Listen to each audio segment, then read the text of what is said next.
Jo, Lazdynų 13. 100% adreso nepasakys. Lazdynų 13, va, Švetlytų, nahu, tau iš sanatorijos išleidau.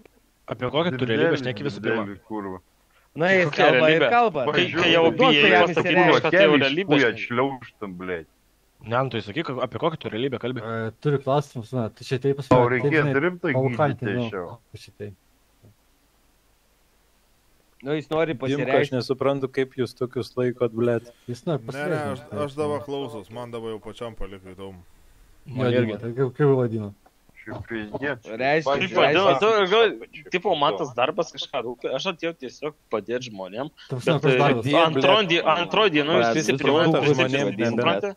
Grybą pjaut, gerti, grybą pjaut. Tai kam tu kvieti mane? Tave vis milžinai pamėgti. Zagarūkus susibėti. Esmė, aš suprantu, jums iki 18 metų arba viršus ir tie, kurie yra mokyklai uždūchinti, tai dabar nori čia atsimti. Viskas. Kiek tau?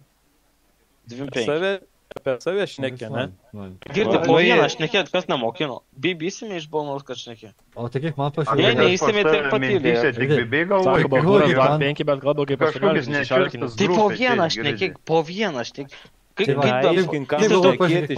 atrodo minios Striumas stovėtum su parakom, blėt, rankošė. Žinai, kai žmonės jaučiu, žinai, tu jaučiu Bahūr nepolonė, aišku. Tas žmonės Kaip Bahūrų, kaip Bahūrų, kai kelius iki Kinijos nuveita. Bet jo, jisai matai, polonės... Tai iš savę aš paklausiu, jeigu būtų normalus žmogus, jisai supratau. Va dabar viską supratau. Dievų pagalbą naudokit. Viso gero. Eik tu na, Kas jis yra, nu, tu žinai,